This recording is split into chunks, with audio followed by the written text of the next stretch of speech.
Good afternoon, everyone. Good afternoon, and welcome to Talk Dirty to Me.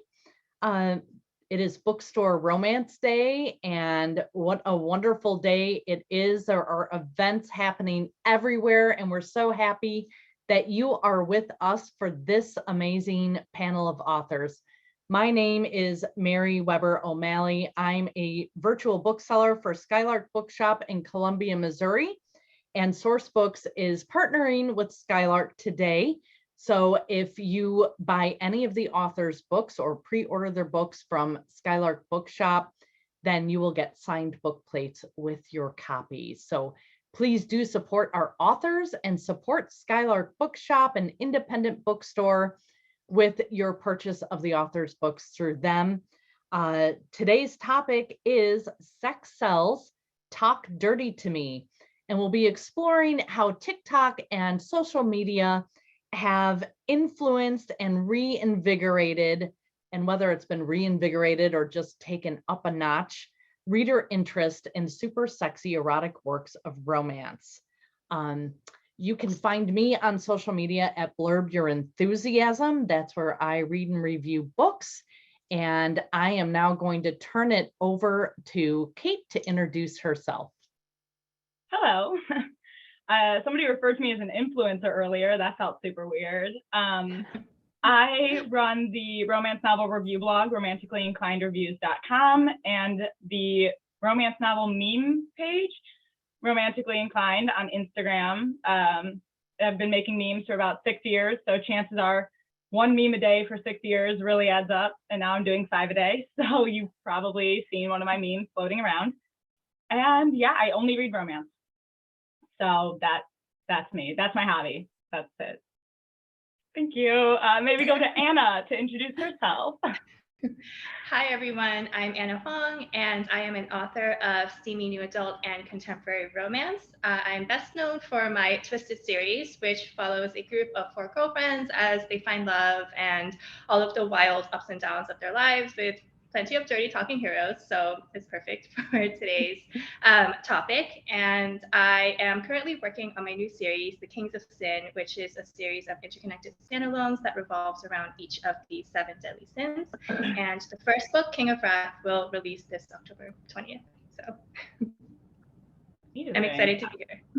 Awesome. Well, we're happy to have you. I want to go to Emily, if you can introduce yourself.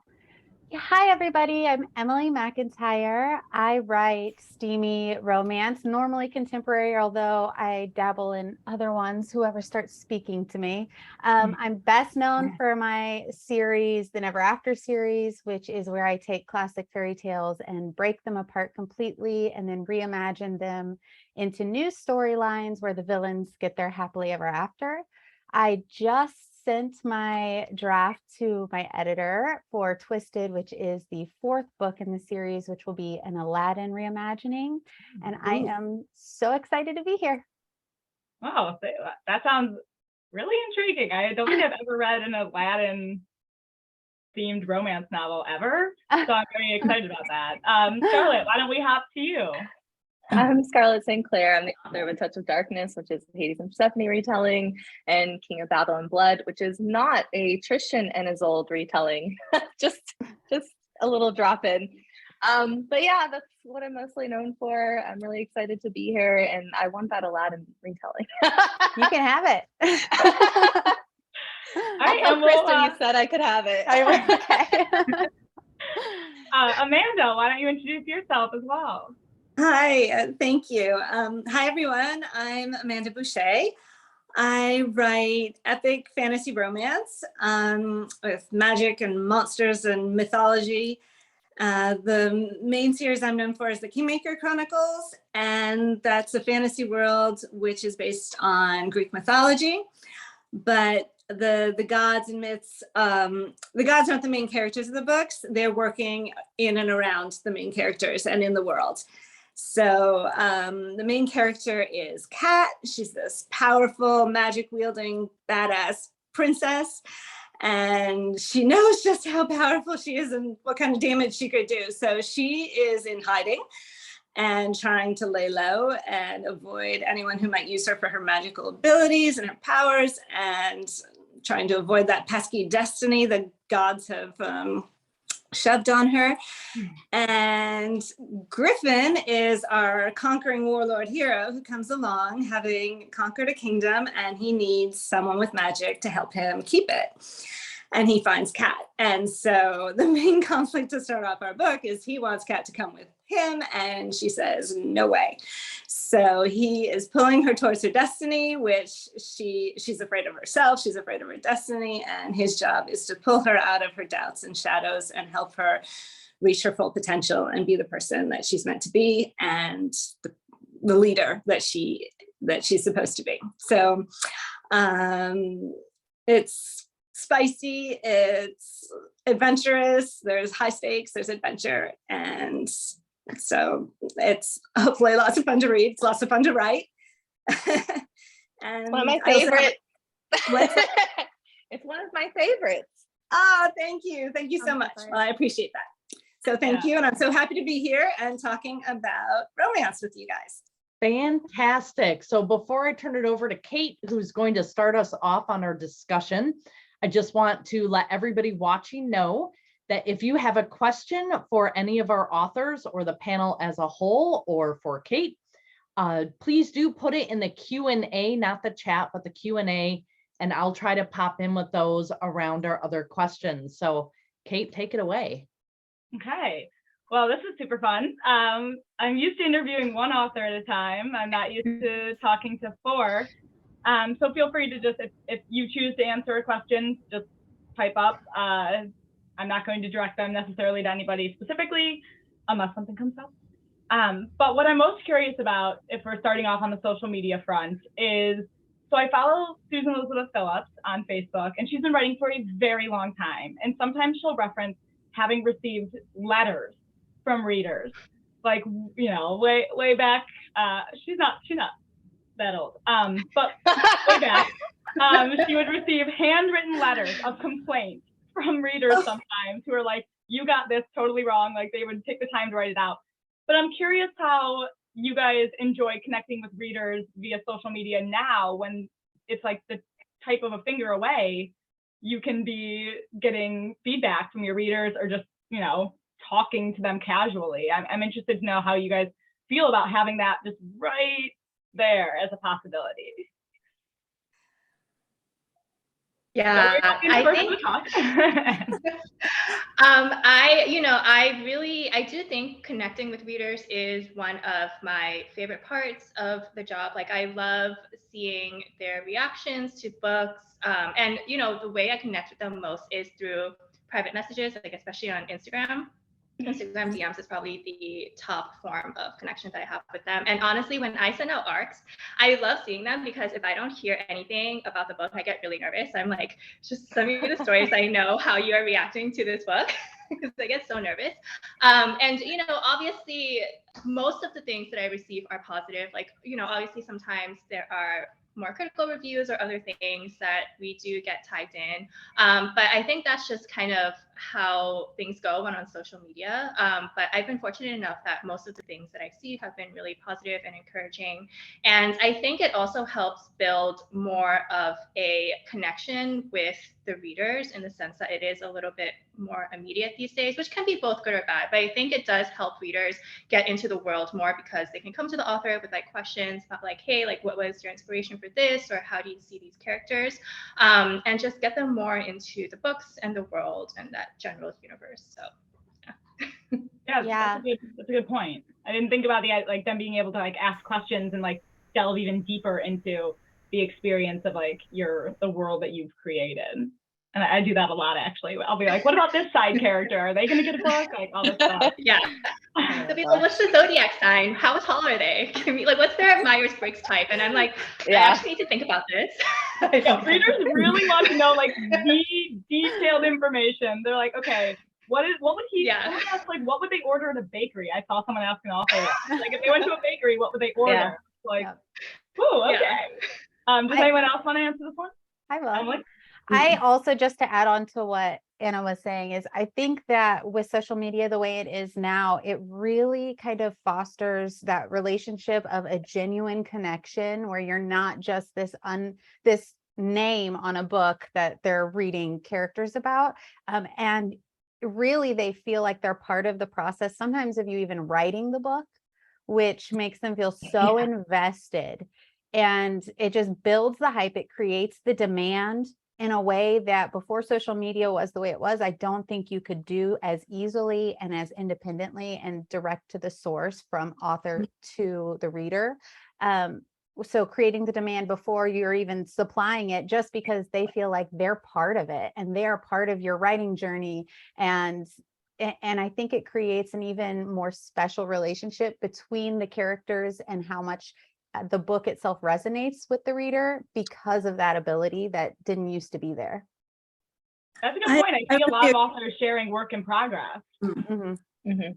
I don't share much work in progress because I never know what it's going to end up like at the end. But I love connecting with readers. I think it's one of my favorite parts of the whole work process. But to add on to that, actually, I think that I'm not sure because I'm not an author of a different genre, but in romance, I feel like authors and readers are way more connected than in any other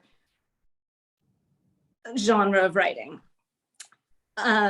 And I think that that's because romance, it's all about the emotion and it's about the connection. So we're writing about emotions and connections and not just love, but also friendships. I mean, I think we all have very solid friendships in our books and things that matter beyond, the romantic element too. And I think that that resonates with readers. So we become author readers, we become friends and we have this connection. And I think it's all part of building the emotion that we build in our books. And the readers are there for these, these connections. So finding that with the author and us on our side too, I think it's really special to find it with the readers. So just to add on to what you were saying before. It's so interesting because I'm at the point where I shut down my DMs and my tags on my Instagram for my own mental health. So it's interesting because I've made that switch into this territory where I felt like I could no longer handle some of the things I was seeing, but so I've transitioned into this other way of sort of interacting with my readers, and I don't think that it's any less. I don't think the value is any less, and I think that I still am able to give a part of myself to my readers, which is what I intended from the beginning, is to set out and be very genuine. And I share a lot with my readers, my journey through grief. Like I use posts as love letters to them because without them I wouldn't be here. So it's interesting how you can feel like you know so many people personally who you've never met before. So it just adds another level when you actually meet them in real life. But it's interesting. I love hearing all of your experiences with social media and how you connect. I just had to transition into something different because I was like, I cannot handle this anymore, this overwhelming, and some of it's good. Like I can't handle seeing any kind of review, even if it's a good review, because my anxiety is so high. But I love like the personal connections and the personal conversations I get to have with my readers. So it was a very difficult decision to make, to sort of take that away. But you can't ask readers to not tag you in things. All you can do is control your environment. So I did that, but I still feel like I get to have these amazing conversations with my readers all the time, and that's what I care about. So cool. Yeah, I think that's a really good point. And I know there's been a lot of talk lately on, I'm not on like book Twitter, so I'm not really sure what happens there, but a lot of talk about authors being tagged in negative reviews lately. And so I was going to kind of ask whether like you find like social media does have a lot of benefits in terms of promoting your books and just connecting with readers and fellow authors even, but how you guys manage the stress of, you never know when you're getting tagged in something, if you're going to click and it's going to be favorable or it's going to be just an absolute slam of your book. And so how you guys manage that kind of anxiety, just putting yourselves out there like that on a regular basis, even negative comments, which you don't want to turn off comments on everything, but how that happens. It's funny that Scarlett just said that because sometimes I consider turning off the ability to tag me or mention me on Instagram, because in my experience, Instagram has the most tags of negative reviews out of any social media platform. And it can be really difficult to navigate that because I don't read my reviews. I believe that the reviews are for the reader, but also it will give me writer's block. If I read reviews, I'll start to spiral and it's just not good mentally. So I have cut off that part.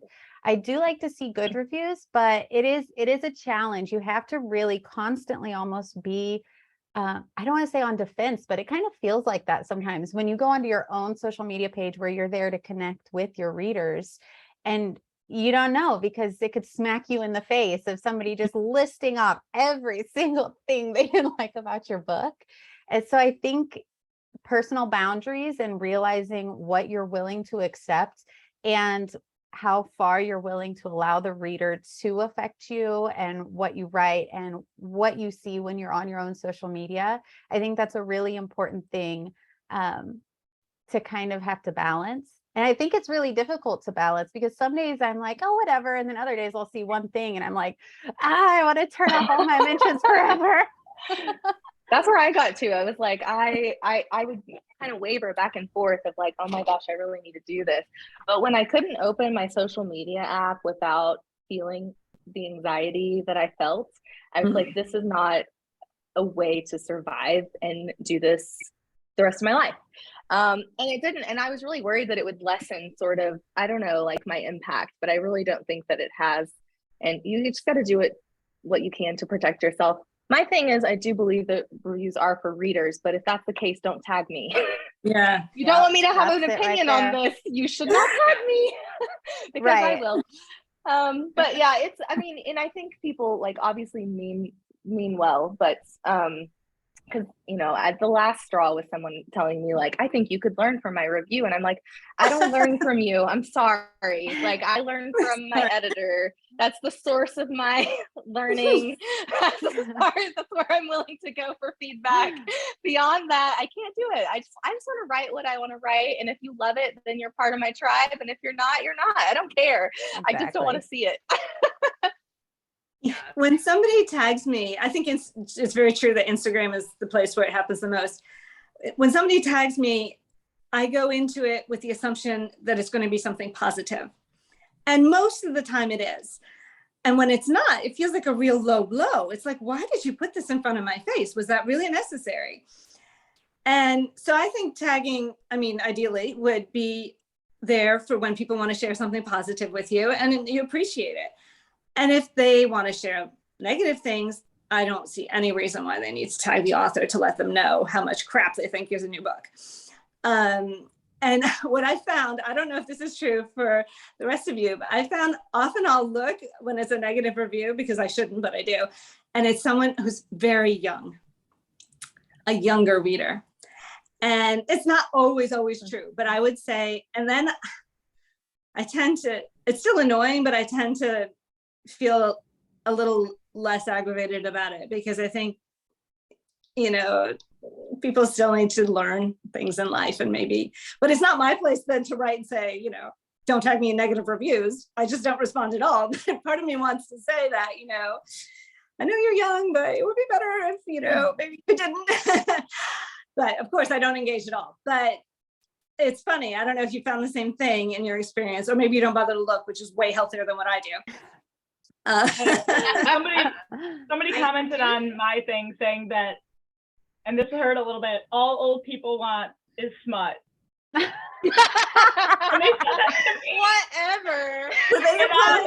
No teenagers. Like, Please. I'm like, I've been reading the same level of smut since I was like 14 years old. Yep. So how about you don't insult my age while they were upset. And I'm like, okay, I kind of like, yeah, like maybe the younger readers are a little bit more open to, not open, but I explained that like, okay, you don't understand what we read when we were younger, which was like a lot of the words like folds and like member and core and, very vague scenes, intimate scenes. And I'm like, I have earned this smut through like years of service. So I screenshot that, and I thought it was the funniest comment I have ever received. Was like telling me that I am old and only want smut, and I was like, that's true. That's true. Yeah. Sure. There's Okay. nothing wrong with that. Yeah. The thing we that are who shocks we me the are. most in this is that anyone is calling you old. Yeah. Like, Oh, dagger to the heart. I am in You my want 30s. smut no matter how old you are, but what I mean. I just like that. I said those. I won't even get into it. I basically was talking about levels of spice, and they were upset. I am curious though. So we're talking about now. We're kind of getting into like spicier things. Have you guys ever been censored by a social media platform for a post that you have made? Have they ever taken it down for content warnings, or do you have to like change the wording, add the like accents over all of your words and use emojis when you're making posts promoting your books and your quotes and things? Yeah. If you were on TikTok in summer of 2021, That's it right there. you will know that we were in the trenches with the censoring. It hasn't gone as bad now, or maybe it's just because people haven't been posting just because they're afraid that it will crack down. But it got really bad for a while, where it wasn't even really bad. Like, it wasn't even super explicit things. Like, they will take down a video with like a shirtless man cover. They will take down a video for like the most vaguest of terms. So if you go on there, the romance community has gotten really good at euphemisms. Yep. And changing the words into other words that will not flag the TikTok bots. But I do think, I kind of wish sometimes that there was an option, for platforms like this, because I do understand there are younger users of these platforms. So I understand why they would be concerned, but that there would be an option where you could be like, okay, this video is for 18 plus users of this app only, so that we can kind of circumvent some of those issues. But yes, definitely on TikTok is the most. Instagram, not so much. Although I did have a post I did NSFW art for 2 of my books that got flagged when I posted them in my stories, even though I censored them. But anyway, yeah. They're like, we It was know mostly what's TikTok. behind this censor. They're like, we know what you're putting behind those heart emojis. It's not appropriate. Yeah. I like Yeah. that. Yeah, definitely TikTok would be the most that I have ever been flagged. And, I'm not always, sometimes they flag things that have nothing to do with this. Today, I posted Yeah. about the Twisted pre-order and they immediately flagged it for a violation. And then I won the appeal because it was ridiculous. But it's just, back summer 2021. Yeah, it was rough. It was And bad. then that's when everyone got really creative and started using words like hand necklaces and Yep. Yeah. I do appreciate the creativity. Virginia. yeah, I honestly, first it's saw great. that and went, what? And I was Yeah. Other like, oh. language. It's putting the little sparkles around the word Yeah. that you want to Yeah. emphasize. Like, people Just know for- this is not. Yeah. I am curious, do you think that the censoring on social media platforms is aiding the rise of discrete covers? Because, it used to be, you'd have a shirtless man on every cover. And I will say most of my covers over here in mass market form do have shirtless men on them. And I'm just curious whether you think like discrete covers are the popularity is rising for these, in part because they're beautiful and you have a little bit more creativity with them. But do you think that is in part because of social media censoring, or just because of I think it has to do with like the stigma around romance novels more Mhm. so. I was a librarian for 5 years, so I kind of have a lot to say about that in particular. But I think ebooks definitely gave people a platform to read books that they kind of always been reading, but in secret, in public. Does that make sense? And I think discrete covers are another version of that. So I don't necessarily think that social media censoring or has anything to do with the discrete covers. But I do think it encourages people to pick up those books. Also, younger people. I know we just talked about 18 people, 18, but I'm a librarian. I was a librarian for 5 years, public librarian. And I think that people should be able to pick up any book and read it. And that includes my books and all of your books. And, I think they'll figure out if they hit something that they don't understand. But those covers allow them to just read it, without any judgment. And when we feel judgment about what we're reading, we're going to stop. And that's what we want to, prevent is people, not reading. I Sorry, think we I feel will like that get was a very serious response. Very good. No, it's a very good Good. point. I agree. Yeah. I like everything you said a lot. Do you think there's a slight risk of, I mean, a small percentage of people though that are going to pick up the book and not know what they're getting and then be vocal about their displeasure? Yeah, I don't care. She has her comments and mentions turned off. You can't. I know. The important part about this is that, you know, if you're reading an adult novel, if someone picks up your adult novel, it just needs to be in a clearly defined area that's for adults. I can't be upset that my child wandered into, or like anyone who wandered into adult romance and picked up a romance book. Like that is our role as librarians and booksellers, to make sure that people sort of go in with an expectation of what they're reading. So if you pick up my book from the Spicy Book Talk table, I assume you should know what you're getting into. So I do really think there's a lot of value in ensuring that everything is in its place. For a long time, I think people were really confused about some of our books. They were going into YA, which was not the place for them. That is when we have a problem. That's when you're misleading people. But if it's in the right category, if it's in the right, you know, category, we're fine. We're fine. I'm pretty sure A Court of Thorns and Roses being shelved in YA is to blame for like at least 25% of the young readers reading romance. Yeah, and we you know, in libraries we struggled with that, and it wasn't moved to adult until the second book came out, because it really like towed a line with the first one, but as soon as the second one came out, we were like, oh, it's going. So there's a lot of confusion over that one. Yeah, I think also a lot of libraries and bookstores didn't have new adult sections, which is like, and they still really don't. Yeah, they really don't. I think that causes a lot of confusion because new adult really isn't a genre that's even acknowledged by a lot of publishers yet. And so when you have a book that is technically new adult or starts when they're younger and then is going to move into new adult, what do? You put it in YA because there isn't a section for it in places. I think that's a huge reason. The hard part is the conversation over a new adult, though, is that isn't new adult. But we have to think about readers and how they search for information, and they don't search for information in those categories like we've created. I think that will take a lot, though. It'll take a lot to sort of change those, the way that we organize books and break down.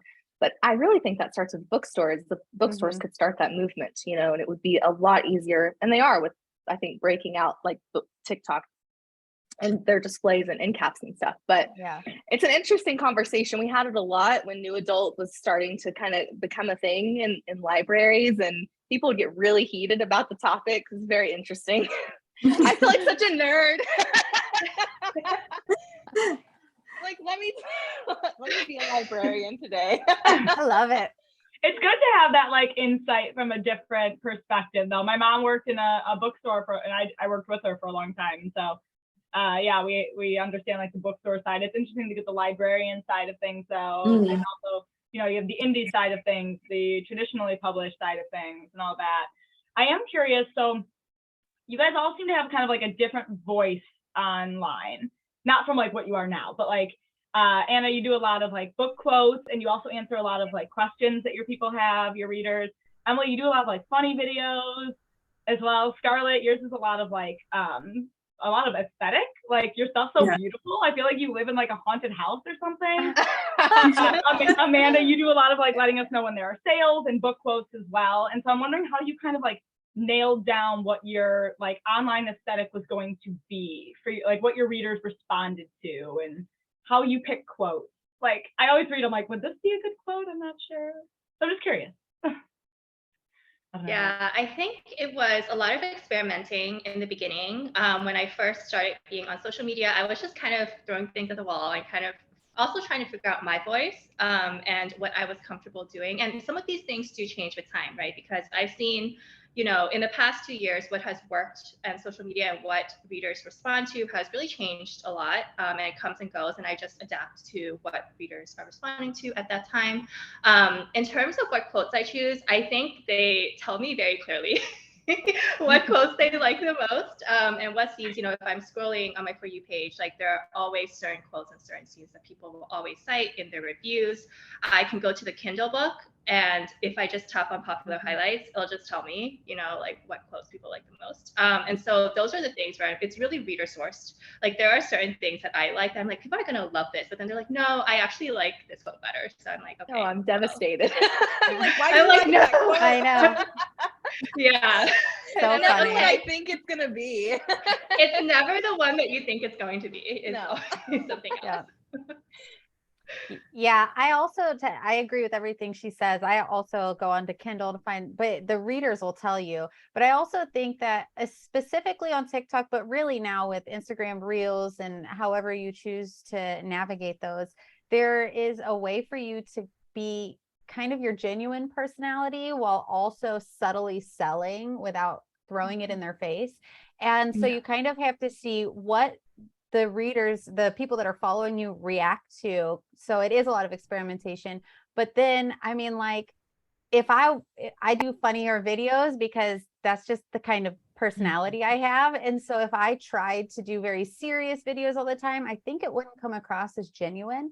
And I don't think it would connect with people on the same level, because you can really tell when somebody is being fake through, a small 10 to 60 second clip.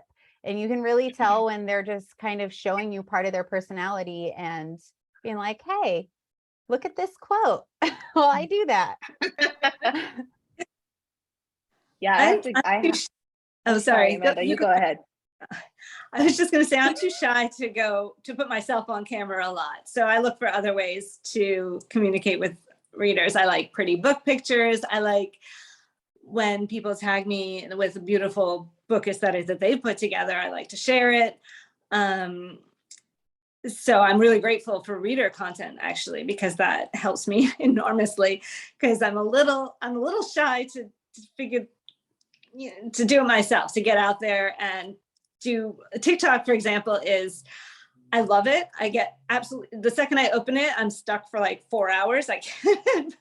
It's so fun. I love seeing the book recommendations. Then every now and then I pop onto someone who's mentioning my books, and it's like this enormous thrill.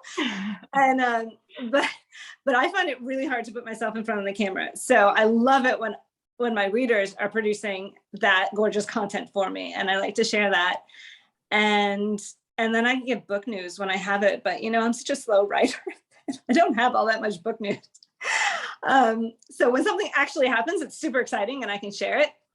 But then there's, months that go by without anything actually really changing. I'm just writing and, doing my best to get the next book ready. And so, yeah, I share some stuff about my life, and, I try,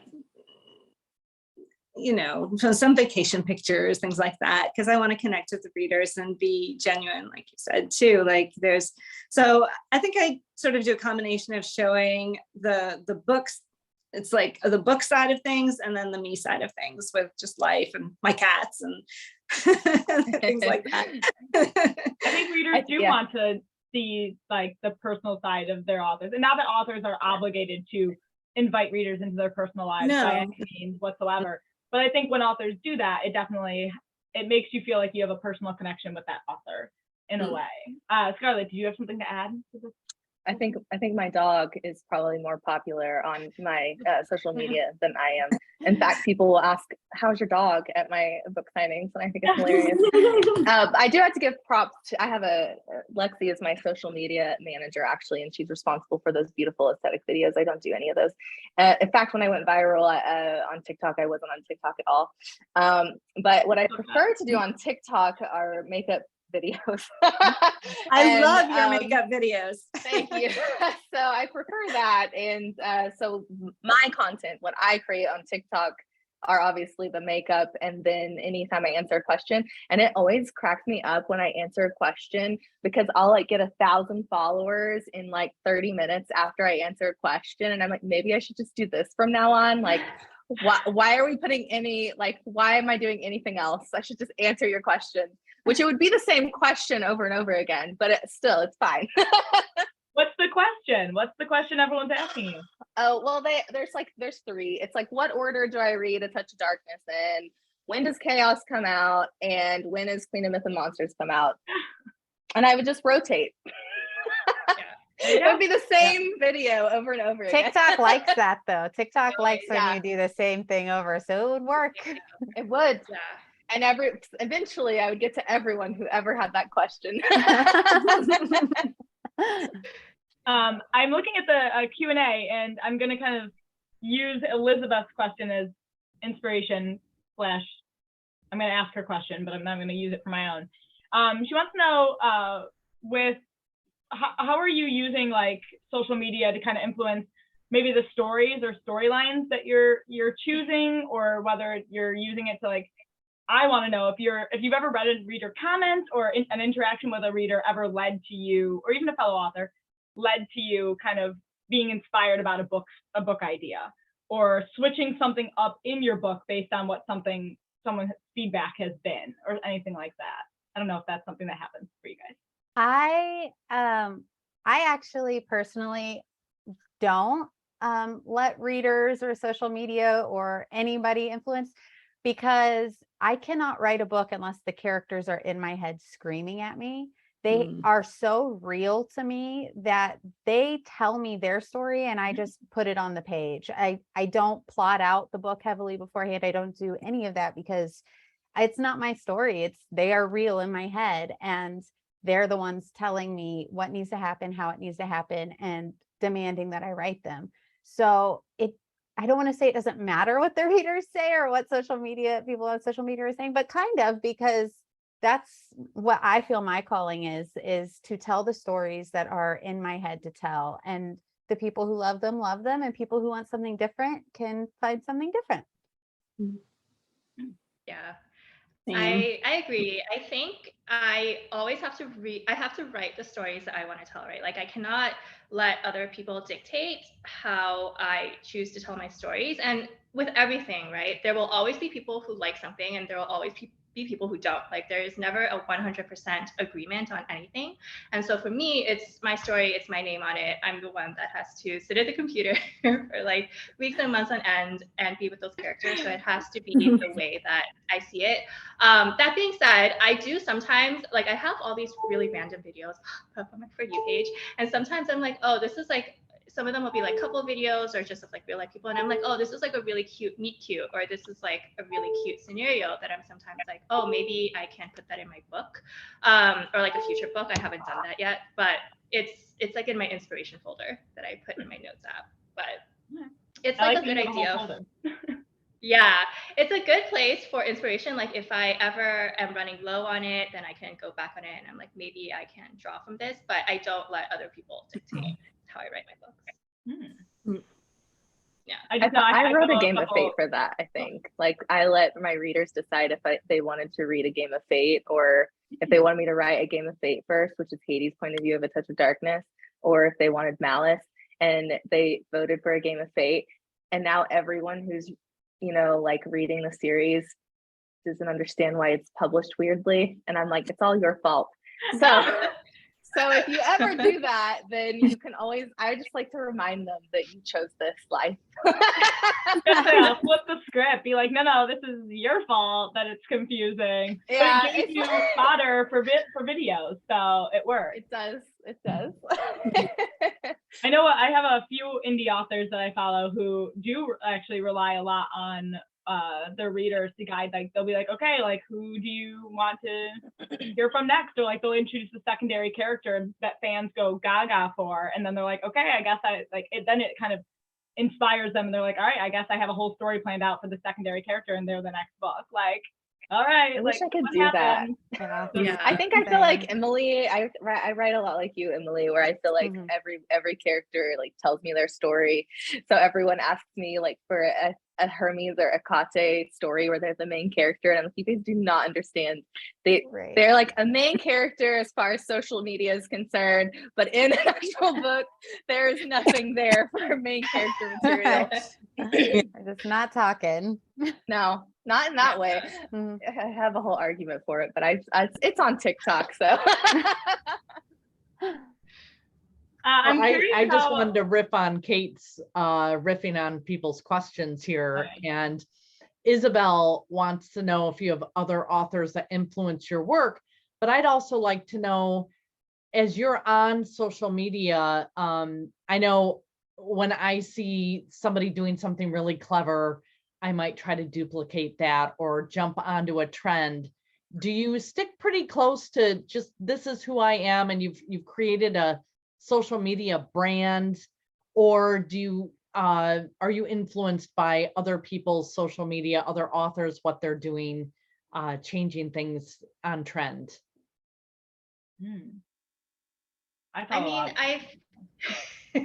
yeah, I've definitely done trends before. And sometimes I do see some people that do really clever videos. I'm like, oh, I kind of want to try this out for my books. And then I will, tag them. I'll credit them in the caption, like inspired by, and this is what I do. I always think, for me, I think from the business side of being an author is that adaptation is really critical. Because nothing is ever stagnant. And even though the core of who I am and my voice doesn't change, I think the tactics do.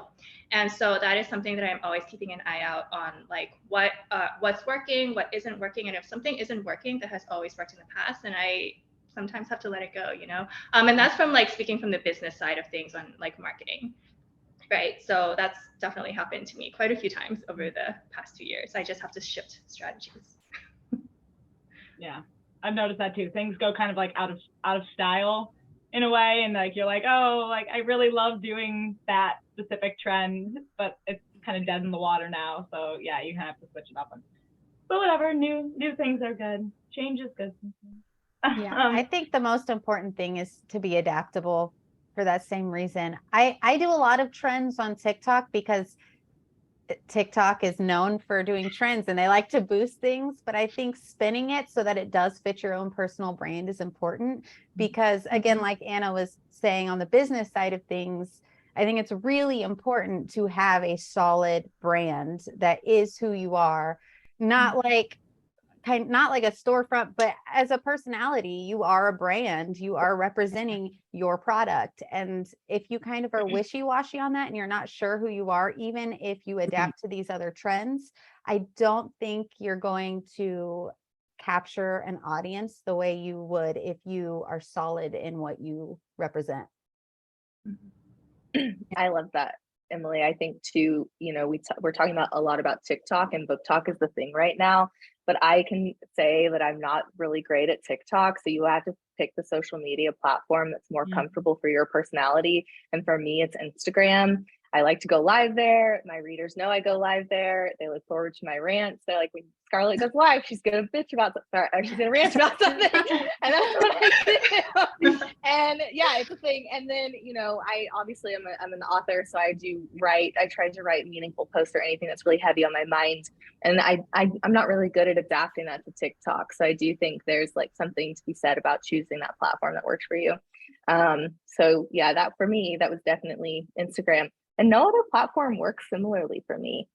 So I haven't really, you said be adaptable. And I'm like, I'm not adaptable.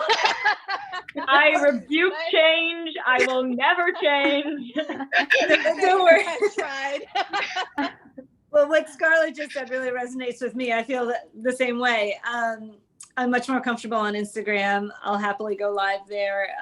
Usually it's with someone else, not just myself, but and TikTok I really enjoy, but I'm not sure I know how to do it right.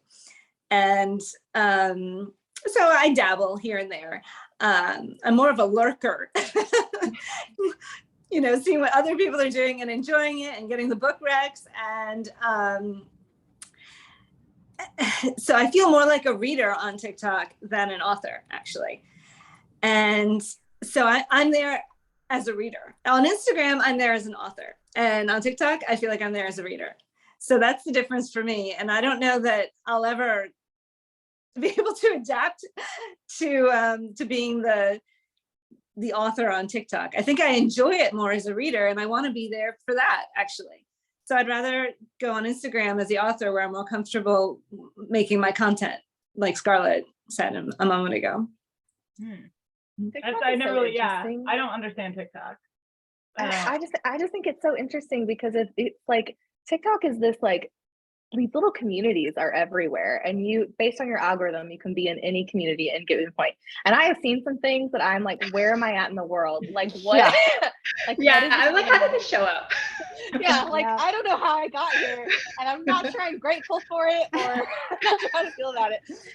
But I think it's really cool how you can find yourself in different communities. Like I'm part of Native Talk because I am a Native American, and just like learning and even learning about other tribes within like Native culture is absolutely huge, and getting to witness that, as in Oklahoma, from my bedroom, is like the coolest thing. So I think there's so many amazing things that TikTok does, and it creates these small inclusive little communities. And I say all that because from a librarian perspective, I think that's a really cool way to share information and stay informed. And no matter how you choose to participate in that, it's super valuable to our community. Sometimes it can be detrimental, depending on what you find yourself into. But it's given a lot of great voices to romance in particular. And it's almost like, I think it's like elevated the voice of romance and sort of given a new perspective on these words that we use to describe it, like, smutty or things like that. So I like how it's sort of changing the discourse around romance. And that's the coolest thing I think about social media and TikTok in particular. Yeah, it's definitely given I don't think there was ever a time, I feel like a lot of people were reading romance, like not me, I was always really loud and about it, but yeah. on the DL. And what's great about like the rise of these social media platforms, like for all the negativity they bring, I really do think they do a great job of bringing people together who like the same thing and making you. I didn't have a real life romance fan or friend, someone who read romance in the real world until I was like 25 years old. I did not know a single other person. And then, now I have like all these friends via the internet who all like the same books as me, or don't like the same books, but we like the same genre. And I think that's beautiful that so many people from different backgrounds and different areas of the world can come together over to gush over one specific author, which I'm sure like you guys have fans all over the world. So it's like elevating the voice of indie authors too, because like we're like, a lot of us are in this genre where we're like in fantasy romance, which is like a genre bending thing. It doesn't really fit into these structures that like publishing is created, but TikTok gave us a space for that and a demand for that. And look at where we're at now. That's really cool. So it gives a voice to people who wouldn't normally have that platform. I'd like to bounce off that. Tara asked, she said, publishing types seem to be a hot topic these days. Do you feel that the way you published originally, because now you are all obviously traditionally published in some form, was the right way to go? And would you do it differently if you could? I don't think I could have done it any differently. No one was listening to me. Even when I had a huge amount of success, people were telling me that I couldn't write fantasy romance in adults. And that, it was so weird because it was like, other people had done it, Sarah J. Maas, JLA, and I was still being told that there's no place for me, that my books don't belong in Walmart or Target. Bloom was the one who finally came along and said, we can do something. We can do this. But no, I mean, it wouldn't have happened. I don't think it would have happened. That was a year ago. So it wasn't even that long ago. Yeah, for me, I think starting the way I did with self-publishing was absolutely the way to go, because it gave me the creative control over everything that I wanted. It allowed me to build my own audience the way I wanted to build it. And then it allowed me to kind of have a stronger position when I did eventually start signing contracts and like doing this signing with Bloom, who is incredible because of the way that they set up their deals.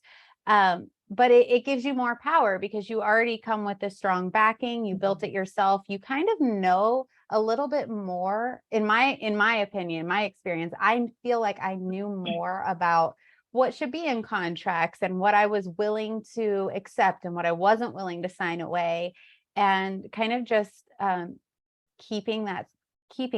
I don't think that would have been the same experience if I hadn't started the way I did. Yeah, I agree. I think creative control is a very big thing for me. And I think indie publishing and self-publishing is a way, like for me, not only to tell my stories the way I want to tell them, but I also think it gave me a lot of great learning lessons. in this career, right? It taught me a lot about marketing. It taught me a lot about craft and connecting with my readers. And I think there is an element of learning that through traditional publishing, but I think it might not be as much just because traditional publishers do their own marketing, even though like authors do too. But, you know, for me, I'm like, if anything, you know, like if anything ever goes wrong or any of these deals, like if anything goes wrong, I could still have my own skills and my own fan base that I built up to fall back on. But for me, like I said, it's really about the creativity and just kind of learning this business. It's like, oh wow, it's been really great. Yeah. And Amanda, you were traditionally published right off the bat with the Kingmaker Chronicles, but you have done some independent stuff as well. Well, my background is a little different than the rest of you here because I did go directly into traditional publishing, which was great. And I don't know how I would have gone about it otherwise. I think I would have figured out self-publishing, but I think that, you know, there's a certain magic there along with your amazing skills and all you've learned to do. And you never know if you're gonna, you know, sell 2 books or sell 2 million. And indie publish, going in totally unknown and trying to self-publish scared me to death. And so I did get a traditional deal. And at the time, fantasy romance didn't have the space on the market and the voice that it has now. So, you know, sometimes I think coming into it now or in the last year might have been better, but that's not how it happened. And I was with Source Books originally. So they've been with me all along. And at this point, I have a couple of self-published novellas. So I'm learning the ropes, but I would like, so for me, the learning curve is going to go in the other direction. It's going to be learning how to self-publish and do things more independently. And I'd like to eventually sort of balance both together in a hybrid way. I don't think my goal is not to be a one or the other entirely. I think that both is, for me anyway, the right choice and what I'd like to eventually end up doing. I agree. Well, that, my friends, unbelievably is all the time we have. This has been an incredible discussion. I wish we could have gotten to everybody's questions. I feel like we could have just sat and continued this conversation for the rest of the afternoon, but I know that everybody is busy and has other places to go. Everyone watching, thank you so much for joining us this afternoon. Thank you for being part of this great panel. Authors, thank you for taking the time. And everyone watching, please remember that if you've enjoyed what you've heard here, support these authors and support your independent bookstore, Skylark Bookshop. If you order any of their books, pre-order their books from Skylark, it will come with a signed book plate. So we hope you will do that. And authors, if everybody wants to hold up their book. All right, I got Scarlett. Yes. On behalf of Source Books and on behalf of Skylark Bookshop and Romantically Inclined Reviews, everybody, thank you so much for joining us. And we hope you have a wonderful rest of the afternoon. Thank you so much. Thank you. Bye, everyone. Thank you. I don't know when the recording ends.